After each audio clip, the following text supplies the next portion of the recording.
Je vais vous poser quelques questions. Je ne vais pas vraiment donner euh, un verset spécifique, non. Les premières fondations que je voudrais poser pour cette étude biblique sur la prière, je vais beaucoup plus utiliser des questions.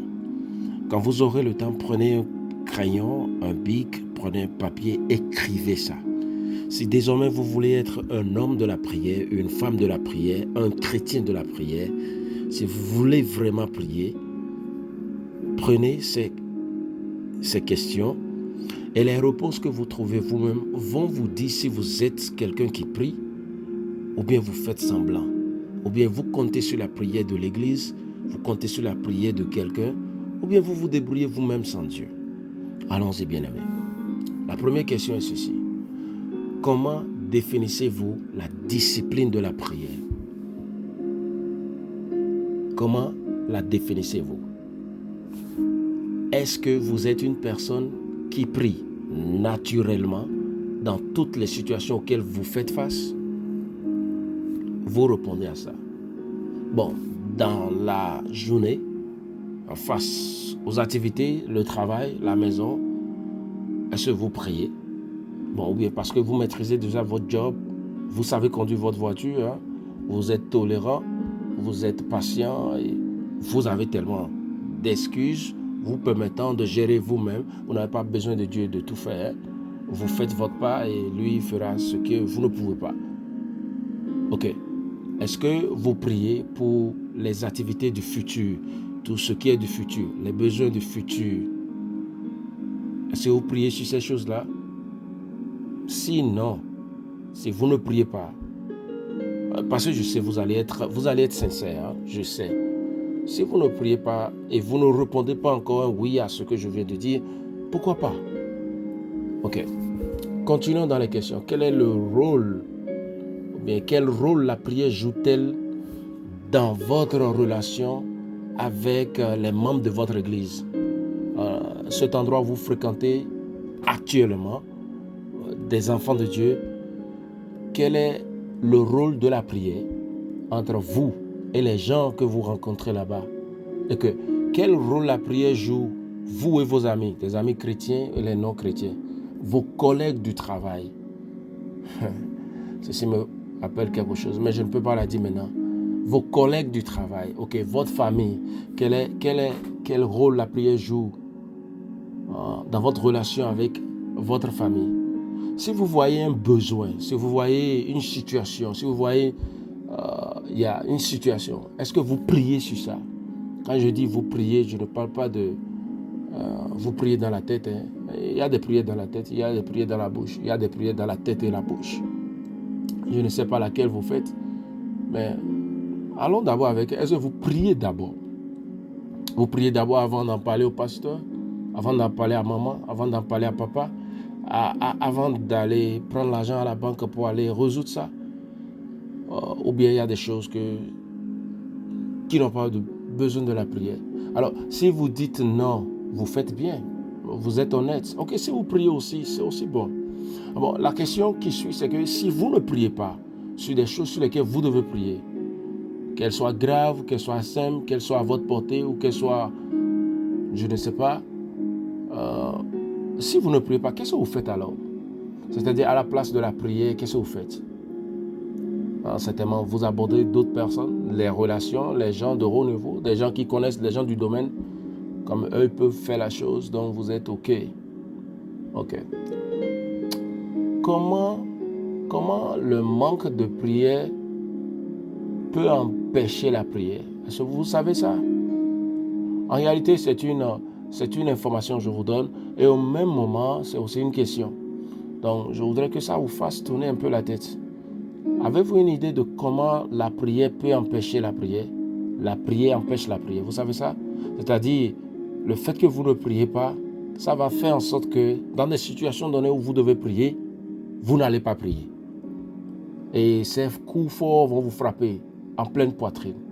Donc, il y a des prières qui existent, qui ne sont pas liées au problème des prières de discipline, d'habitude. Ce n'est pas parce que vous avez faim que vous priez, ce n'est pas parce que vous avez soif que vous priez, ce n'est pas parce que vous êtes malade, ce n'est pas parce que vous avez rêvé, il y a eu un rêve, il y a une vision, quelqu'un a dit que vous avez fait accident, ou vous êtes mort, ceci, cela, ou parce que vous ne vous sentez pas bien. Non. Priez sans raison. Lorsque vous faites de prière sans raison, la prière sans raison va vous donner l'information, la sensibilité de prier lorsque le malheur ou bien lorsque la tragédie, lorsque l'ennemi va venir. Vous voyez ce que je dis? Alors, est-ce que vous savez que le manque de prière empêche encore la prière? Ok. Nous allons répondre à ça. On dirait que j'ai répondu à cette question, mais je ne dois pas faire ça. Nous voulons aller sur les fondements même de cette étude biblique pour développer ce que nous allons faire désormais. L'autre question est ceci. Est-ce que vous savez combien ça coûte pour le royaume de Dieu lorsque une église ne s'engage pas dans la prière? Bon, c'est en même temps aussi une information. Ça coûte beaucoup au royaume de Dieu lorsque l'église ne s'engage pas à la prière. Vous savez ça? Bon, ça là, on va dire que peut-être c'est la faute à nous les dirigeants, peut-être. Je crois. Ok? Parce que je peux dire, dans ce cas, si vous êtes fidèle, vous venez à l'église et que l'homme de Dieu que nous sommes, nous ne vous emmenons pas dans la zone de la prière, vous n'allez pas prier, c'est sûr. Je sais, si c'est la musique, vous allez traîner là-bas. Vous allez traîner, ça c'est sûr. Et nous trouvons du temps pour la musique aussi.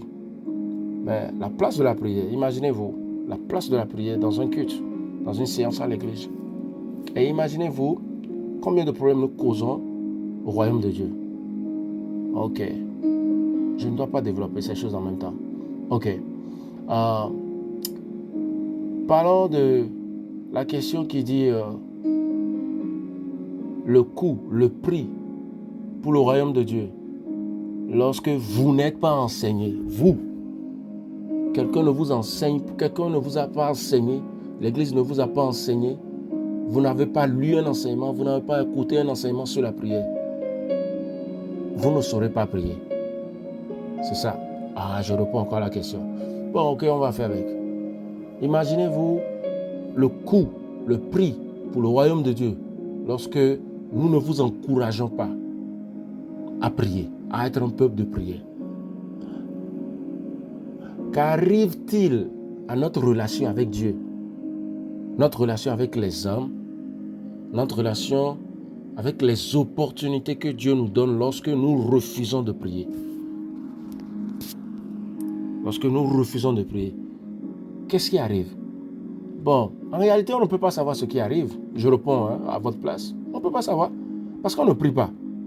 Bon, on ne prie pas, donc on ne va pas voir quelque chose venir. Et si la chose vient, on ne prie pas. Donc, on ne saura même pas ce qui se passerait si on avait prié. Oh, j'aime ça. On ne saurait même pas ce qui se passerait si on avait prié.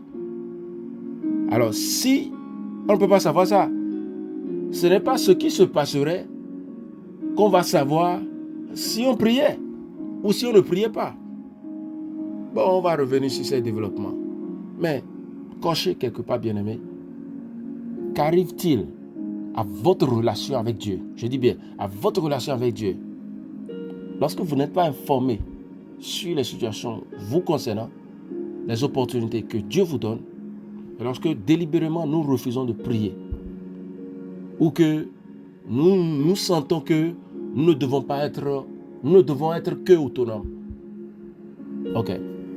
Une autre question, bien-aimé. Quand avez-vous le plus prié récemment? C'est-à-dire, quand avez-vous prié, pratiqué la prière? Que Dieu me pardonne. Je vous disais hier à l'exhortation du matin que ce n'est pas parce qu'on a de problèmes, mais nous avons choisi de suivre Jésus-Christ comme notre Seigneur Sauveur. Et pendant que je disais cette phrase précisément, l'Esprit de Dieu me rappelait encore, Israël, je t'avais dit de ramener le sujet de prière. Hier, et je vais à l'église hier soir le soir là, Dieu a suscité quelqu'un d'autre pour me frapper à la conscience. La question que je vais vous poser, bien-aimés, dans quelle situation pratiquez-vous plus le prière? Ok. Assurément, vous allez dire quand vous avez de problèmes. Et je peux nous dire, vous savez qu'il y a des fois que nous avons de problèmes, pourtant nous ne prions pas. Nous avons de problèmes, hein. Nous avons mal, mais nous ne prions pas. Et nous faisons comme des orphelins. Nous faisons le malheureux. Ok. Donc, nous espérons que, non, il faut être en joie avant de prier. Il faut avoir de problèmes avant de prier. Alors, répondez à cette question, bien-aimés. Dernièrement, quelle est la toute dernière fois, dans quelle semaine vous avez plus prié? Et vous avez prié. Je ne parle pas de la prière de l'église, hein?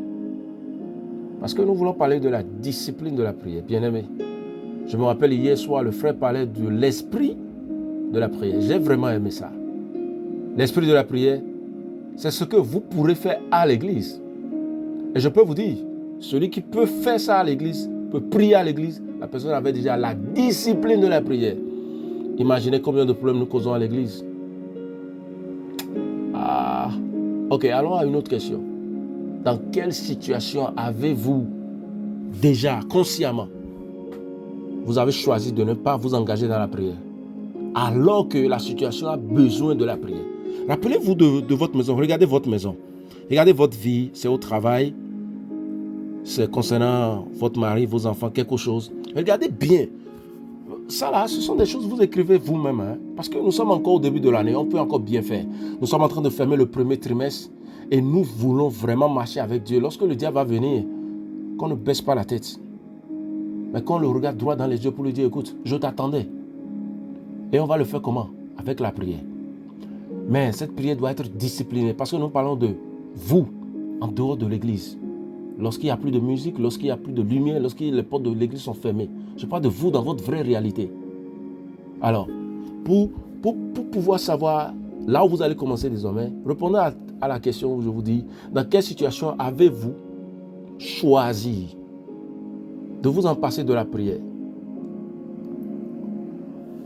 J'ai remarqué au niveau de la communauté congolaise, il y a une expression que les gens disent, quand quelqu'un veut dire il est chrétien, on dit non, moi je prie.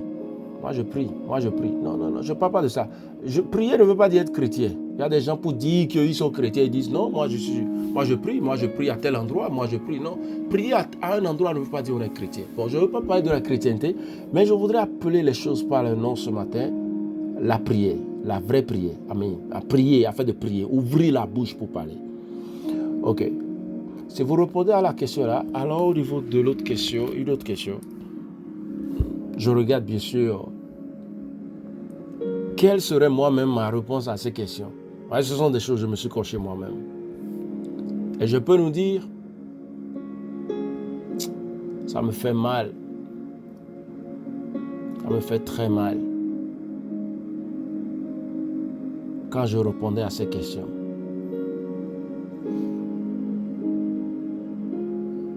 Quel problème dans votre vie pourrait s'améliorer avec plus de prière? Cochez ça, écrivez ça à côté. Quel problème dans votre maison, dans votre santé, dans votre vie, dans votre destinée, quel problème dans votre vie, vous savez, peut trouver la solution si vous priez? Écrivez le problème, écrivez le nom du problème ou bien le nom du domaine à côté de la question en question. Ok. Maintenant, réfléchissons aux étapes que vous devez suivre pour mettre la prière en action dans un cas précis. Je dis bien, réfléchissez un peu maintenant. Ça, c'est une autre question. Réfléchissez aux étapes que vous devez suivre pour mettre la prière en action dans un cas précis. Dans un cas vraiment précis.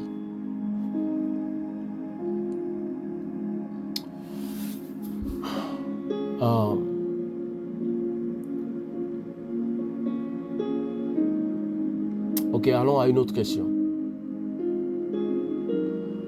Qu'est-ce que vous pouvez faire pour assurer que la prière est votre première réponse à toutes les pensées que vous avez, à toute situation qui vient dans votre vie? Qu'est-ce que vous pouvez faire pour que la prière soit le réflexe automatique Avant d'appeler votre frère, votre parent, votre famille en Afrique, avant d'appeler un frère dans ce coin ici, avant d'appeler le pasteur, avant de venir à l'église prier sur ça, que pouvez-vous faire pour assurer que la prière est la première réponse dans toutes les pensées que vous avez? Ok, répondez à cette question. L'autre question est ceci. Que ferez-vous maintenant? Si vous trouvez la réponse, que ferez-vous et quand le ferez-vous pour améliorer votre vie de prière? C'est-à-dire, qu'est-ce que vous pouvez faire? Et quand est-ce que vous pouvez le faire désormais pour améliorer votre vie de prière, votre relation avec Christ? Bien-aimés, je crois, le temps est parti, mais je vais finir par ces dernières questions. Aujourd'hui, ce n'est que des questions, ok? Ce n'est que des questions. Vous voyez tout ce que je viens de dire. Si vous répondez à chacune de ces questions, ce sont des choses, si vous les faites, ça vous rend un homme de principe. Et quand nous parlons de principe, nous parlons de la discipline. Plus vous faites ces choses, vous devenez discipliné. Ce sont des principes et que vous devenez discipliné. Alors, si nous parlons de la discipline, je vais dire, est-ce que la prière doit être mécanique? Non, la prière ne doit pas être mécanique, mais elle doit être disciplinée. En fait, c'est une raison pour laquelle nous suggérons que la prière est une discipline chrétienne. Vous vous rappelez des musulmans? Ils ont leur prière comme une discipline musulmane. Nous devons pratiquer et faire de la prière une habitude. Alors, tout ce que vous allez répondre à ces questions, ce sont des structures. Et je peux déjà vous donner quelques éléments pour structurer votre vie de prière, votre discipline de la prière. Vous aurez besoin d'un lieu, vous aurez besoin d'un moment, vous aurez besoin d'un temps, vous aurez besoin d'un modèle, vous aurez besoin d'un partenaire pour encourager la cohérence et la croissance de votre vie spirituelle. Alors pour finir, bien-aimés, je sais c'est beaucoup de questions, mais je vous ai dit, je suis en train de lancer les dés pour que nous commençons une étude biblique sur tout ce qui concerne le développement de la vie disciplinée de la prière. Alors, commençons par ceci. Vous vous levez le matin. Avant d'ouvrir votre téléphone, avant de saluer qui que ce soit, si c'est 5 minutes, si c'est 10 minutes, si c'est 1 minute, vous devez parler à votre Créateur. Commençons par offrir à nos membres de famille, à nos amis, des cadeaux de prière. Promettez de prier pour eux. Okay? Passons des minutes dans chaque sens pendant notre trajet de travail. Décidons de prier pour les frères, pour les sœurs, pour nous-mêmes. Tout ça là, nous le ferons et ça va nous permettre de bâtir notre vie de prière. Ça ne se fait pas du jour au lendemain. J'espère que nous allons marcher ensemble, apprendre comment prier et l'Esprit de Dieu va vous expliquer mieux plus que ceci. Que Dieu vous bénisse. Passez une bonne et agréable journée.